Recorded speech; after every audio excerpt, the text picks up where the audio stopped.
Ku soo dhawaad Somali Media Action. Fiidiyowgan waxaan ku eegaynaa dumarka ugu damaca dheer dunida. Waa gabdho aad u yaryar waxa ay guursadeen rag ka da'weyn si ay u helaan lacag. Dumarku boqolkiiba 90 waxaa lagu tilmaamaa ragga in ay ku qiimeeyaan lacag aykoon u fiirinin qaab muuqaalkiisa. Sida arrinta aad u ogaatay channelka loo like garee, subscribe-kana hanaga ilaawin. Dhanka Facebook-na follow noo dheh, nana soo raac Somali Media Action. Nicole Smith waxay tusaale caan baxay u noqotay dumarka hantida hunguriyeeya. Gabartan waa gabar jirta 24 sano. Waxay damacday inay hunguriyeyso bilyaneerka shidaalka ka taajiray ee Rawad Marshall, kaasoo da ahaan jira 90 sano. Ugu dambeyn way ku guuleysatay hamigeedii. Waxaa loo dhigay aroos qaali ah kaasoo ku baxday hanti aad u tiro badan. Rawad Marshall qoyskiisa ayaa aad ugu farxay aabahooda 90 jir ah inuu gabarta yar guursado. Markuu uu dhintay Rawad Marshall, warqadii dardaarankiisa muusan ku xusin dhaxalkiisa inay wax ka leedahay Nicole Smith. Nicole Smith sidaa darteed waxa ay ku qaaday dagaal iyo dacwo ka dhan Rawad Marshall. Ugu dambeyntii waa ay ku fashilantay. Markii arrinta caan ku noqotayna waxa ay bilowday in ay alfaanto matasho. Ricardo Nuclear waa nin bilyaneer ah oo ka soo jeeda Mareykanka, da ahaana jira 86 sano.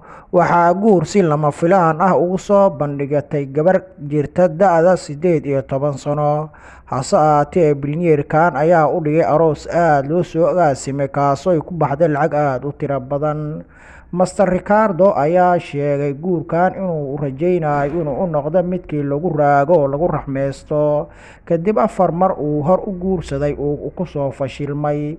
Waxaa gabarta korkeeda lagu raray dahab aad u tiro badan. Christian Harry waxay ugu caansan tahay dumarka ragga ku raaca hantida. Gabartan waa gabar jirta 27 sano. Waxa ay hunguriyeysay odayga bilyaneerka ee lagu magacaabo New Hampshire. Sanadii 2011 ayay guur lama filaan ah u soo bandhigtay. Hase yeeshee, odayga Hampshire ayaa ka aqbalay guurka, waxa uuna u dhigay aroos qaali. Laakiin shabakadda Playboy ayaa soo muujisay khilaaf labada lamaane dhex maray, kaasoo sabab u noqday dhammaan wixii hadiyado ahaa kuwaasoo isugu jiray guryo, baabuur iyo dahab in laga soo celiyay Christian Harry, loona tilmaamay highway-ga.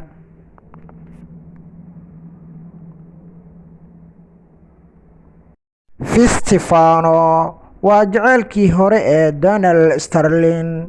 Donald Sterling waa madaxweynihii hore ee naadiga galbeed Los Angeles. Master Donald Sterling waa nin oday ah oo jira 80 sano, halka Stefano ay jirto 21 sano. Donald Sterling waxa uu ahaa mid u keena gabarta hadiyado qaali ah, kuwaasoo ku baxay lacag aad u tiro badan inta uu socday xiriirkooda. Hase ahaatee, ugu dambeyntii waa laga soo celiyay Stefano. Dawo Gogner waa gabar ka kaasi ah. Waxa ay ku guuleysatay in lagu martiqaado program TV kaasoo loogu magacdaray ka hadal waxa aad rabtid. Si lama filaan ah ayay guur ugu dalbatay nin milyaneer ah kaasoo lagu magacaabo Racay.